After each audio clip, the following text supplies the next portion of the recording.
Manipur simmers, Mizoram on the boil.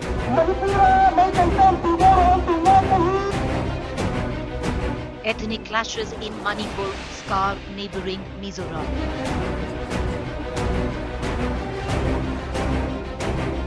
Meitei community exodus from the state.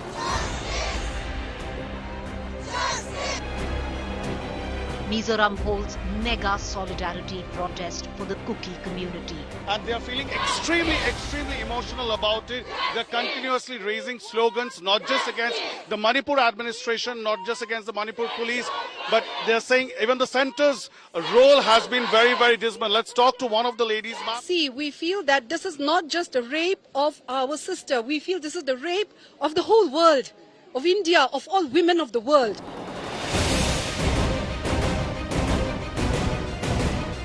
Groundswell of black bands, banners in protest. Mizoram Chief Minister joins the protest. Makes clear part of NDA but against NDA policies. In the present situation, which the government of Manipur and the government of India has done is not enough. We know that. Therefore, they have to do it more. Mizoram Home Minister wants his fellow NDA ally Preeti Singh to step down. Central government and Manipur government to take action to stop immediately violence between the two groups.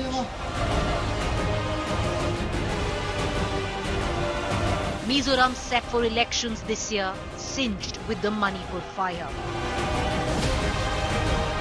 Other northeast states getting pulled into the Kuki versus Meitei's crisis.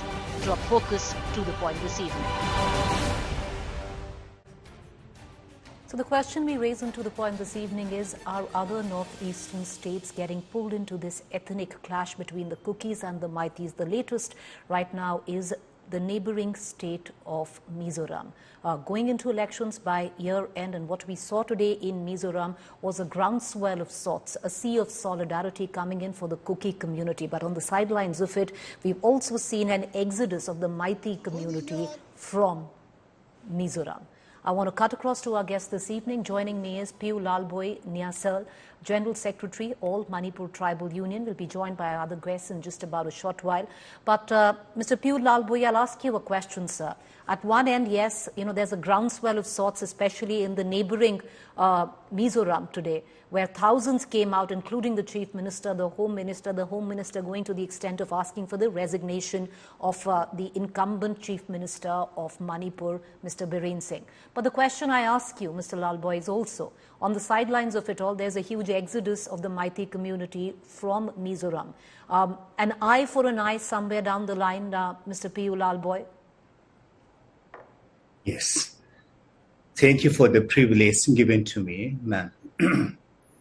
It is not an eye for an eye, I have to say, because if it is an eye for an eye, with the tribal, the Kuki community never touch any mandir or any charges that belongs to the Meitei, or we never kill anyone among the Meitei communities.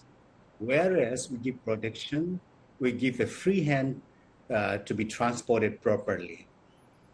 The thing that has been done or happened in Aizol is a humanitarian ground. When the two women are being paraded naked, when the whole world roll and mourn about this one, it is a mayhem, chaos, and it is a great tribulation. It is the most horrific incidents that happened in my life too. Nobody accepts this kind of inhuman atrocities toward the Kukizo tribal group. So in solidarity of supporting that inhuman act of a woman paraded naked, touching their private part, beating and raping by the mob in the street in the daylight, nobody accepts. Even peoples around the whole world criticize and condemn about this incident. That is why they are taking part as a humanitarian ground. At the same time, what I would like to draw this thing is that the point is that till that why the Prime Minister, the President, the Home Minister is keeping mum. Why they're silent? Where is their law? Where is their constitution? When they say that Beti Parao, Beti Bachao, what is their Beti Parao, Beti Bachao? What is where there is no empower of women, where there is no protection of women? It is not a shame to Manipur women. It is a shame to the whole community and citizen. I want to ask you a question, Mr. Lalboy, and that relates to the exodus of the Meitei community from Mizoram. Now, we have our reporters there, and understandably there's been a lot of violence that your own community has faced in Mizoram, and hopefully now, you've got the spotlight there and there is coverage there, your plight is being highlighted. On the other hand, now we see an exodus of the Meitei community from Mizoram. Now, what they say is what the Meitei community coming in from Mizoram says is that they were actually, issued a warning letter by the surrendered militant group, Pamra. I have to say in this way, there is a good gestures in order to support the atrocities faced by the Kukijou group in Manipur. We are one blood, culturally, socially, and religiously. We are brother. We are one and all. So seeing the plight and the atrocities and the tribulations of the Manipur Kukijou community, they can't hear it in order to show their No, I understand. Okay, Mr. P.U. Lalboy, as I bring in our other guests, I understand that there is a sense of solidarity which has seen the groundswell. However, I ask your opinion when I asked you for an eye, because now there's an exodus of the Meitei community because they say they've been threatened, with a letter which has been issued by an ex-militant group saying if they continue to stay in Mizoram, because the Meiteis are a minority in Mizoram, sir, and you know that. And if they don't leave Mizoram, they'll be killed.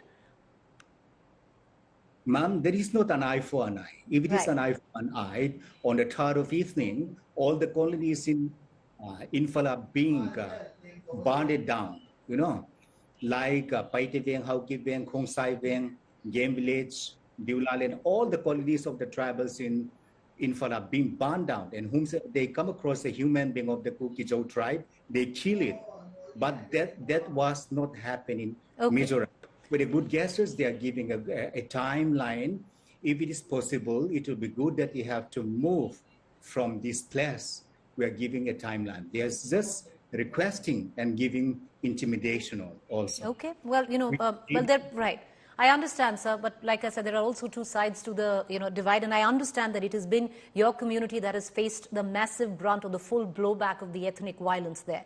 I just want to bring in our other guests into this conversation because what we are seeing right now is primarily for the reason that you have a chief minister who continues to stay where Manipur is concerned despite over 75 days of abject mayhem unfolding in the state, that now the fires that were burning in Manipur are singeing the neighboring states like Mizoram with what we saw today. I want to quickly bring in our two other guests into this conversation. Joining me is Suhas Chakma, Director, Rights and Risks Analysis Group, Mr. B.L. Vora, former Home Secretary, Manipur. Mr. Vora, I want to come to you and I want to request you to possibly put the focus on how precarious is the situation right now, especially in other states like Mizoram, with what we are seeing, an exodus of the Meitei community. We've seen Manipur, the suffering of the state over 75 days right now. Do you see, the tension escalate to other states now? I tell you, Ms. Preeti, Mizoram stands on a special footing. The people of Mizoram, the Mizos, they are ethnically almost the same group as the Kukis are. That is the reason. Actually, there is an international border with Myanmar also, and that border starts from Arunachal. It is with Manipur, it's with Nagaland also. So the point is that because these people are ethnically very close, that is why there's such a problem in Mizoram. I don't think there'll be such a problem in other states like Assam, where also, of course, Mr. Vora, especially in a state like Nagaland, because even when the Hill tribe is concerned, the Nagas and Kukis ethnically not really on the same page, but when it comes down to the Meiteis, they do unite. No, but the point is, in this case, so far, touch wood, Nagas have not been involved in this conflict at all. Neither Metis have taken any action against them, nor have Nagas retaliated. Even though they're both Christian communities, the Kukis and Nagas, so it is definitely not Hindus versus Christians. Since you focused on Mizoram, I'm giving you the reason. Yes. Because ethnically they're very close to Kukis. Now, what happened is that there are, of course, Metis everywhere. They are in Delhi, in Bangalore, everywhere. Now, when the trouble started in Manipur, many Metis from Manipur who were working, they went over to Mizoram because they found it was a safer place. Because they're ethnically close, there'll be always people in all communities who will want mischief, who will want trouble. So that is why this warning has been given, and that is why exodus is taking place. Naturally, everyone is worried about his safety. I don't think the situation will come to that pass in other states of the Northeast. I don't think even in Nagaland for that matter. Right. So here, because they're close, that is why it's happening. The other reason is, that the border, as I told you, the border with the Mizoram of Myanmar is longer than the border in Manipur. Manipur is about 400 kilometers. That's, I think, about 500 plus. Though total border with Myanmar is 1700 kilometers. So here, that is the issue, and there are their ethnic brethren who stay across the border also. In fact, that was one of the causes of trouble initially starting in Manipur itself. Right.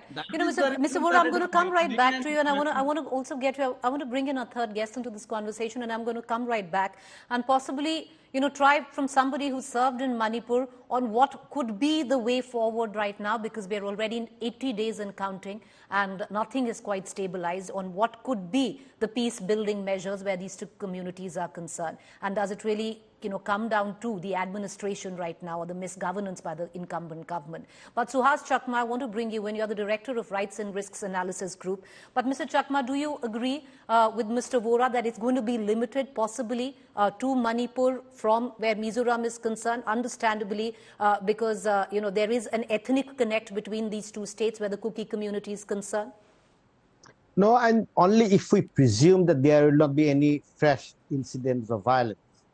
But if there are fresh incidents of violence, then obviously it will have direct impact in a state like Mizoram. What we are presuming at this point of time that there has not been any incidents of, fresh riots or fresh incidents for the last 10 days or 15 days, there will not be any violence. So we have to take into consideration of the fact that at any point of time, violence can break out.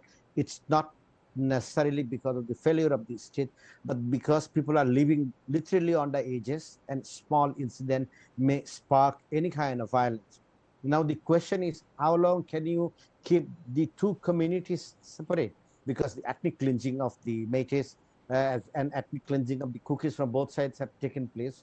So it is bound to, have more negative impact in Mizoram because of the larger ethnic affinity in Mizoram. And the second point, which I want to also bring into the notice, is that Mizoram is facing enormous amount of refugee and displaced people's crisis, because Mizoram has received about 50,000 people from Myanmar who had been driven out by the junta. They have received from the Chittagong districts of Bangladesh. Now they have about 15,000 people from Manipur who are settled in Mizoram, and they don't want to go back. So at certain stage, question would arise, can Mizoram accommodate all the Jomi ethnic community people? Obviously not. And if you look at the center position has been absolutely ambivalent, or, Manipur doesn't matter each time, even when they seek some kind of assistance from the central government. So central government needs to have a holistic approach with respect to Mizoram as the ground, for all the refugees from the neighboring states, Myanmar, Manipur, and Bangladesh. And if you do not have a policy on this, at some point in time, we are going to have possibly more negative impact in Manipur, in Mizoram. And I am always saying at one particular point, the government of India is arming the Myanmar's junta, which is driving out its own citizens both into Mizoram as well as little number of people in Manipur. And this becomes the source of local tensions. So you cannot address these issues unless you have a holistic geopolitical approach vis-a-vis the Myanmar's government, as well as a regional approach with respect to the situation in Manipur. It is not only Manipur-centric. You know, people are, what to say, very restless in Dimasa Hills as well as in Meghalaya, Right. and you had seen the chief minister of Meghalaya and the chief minister of Nagaland.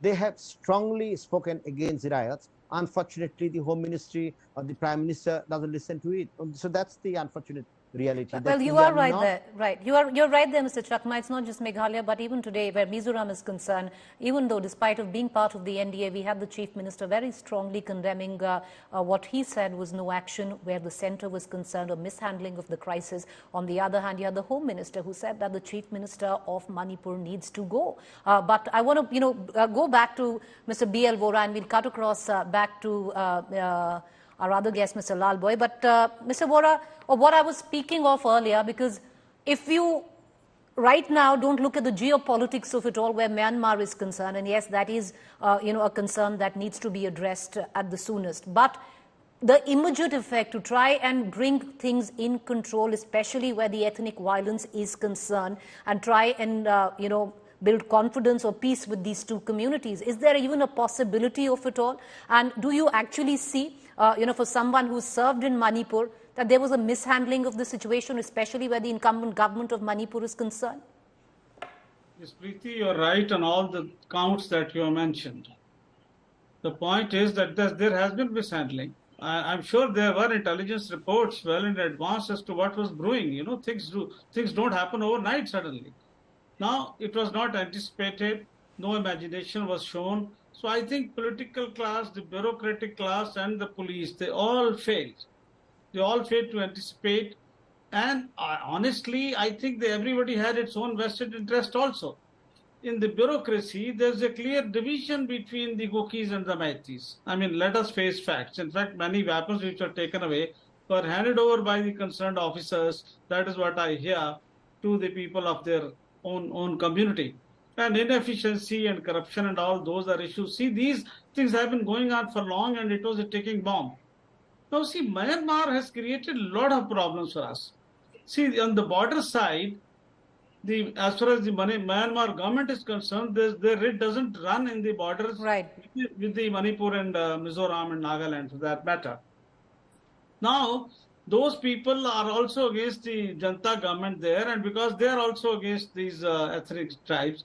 So these people who came over, I'm talking of the recent people who came over, not others who have been there settling permanently, they were given, you can say, shelter or accommodation by the cookies here. Then they were made to stay in new villages. And there was poppy cultivation increased. Right. And there are lot of issues involved. The government took action against these illegal entrants.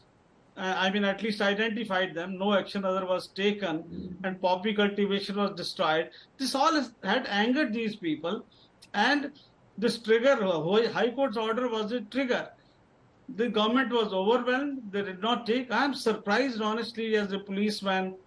3 months. Normally a situation becomes bad within 3-4 days. It's just well, you're right there, Mr. Vora. Therefore, lots of questions now being raised, and understandably, that is the incumbent government headed by Mr. Bireen Singh really have no elbow room, but they need to go. Those are questions that need to be asked constantly. Suhas Chakma, you want to come in, and I want to quickly after that bring in Mr. Lalbai as well. Make your point, Mr. Chakma. No, I was just thinking, if the government of India and the BJP cannot facilitate a meeting of the MLAs from the party both belonging to the Cookies and the Meiteis, it basically shows that no effort or no sincere effort is being made.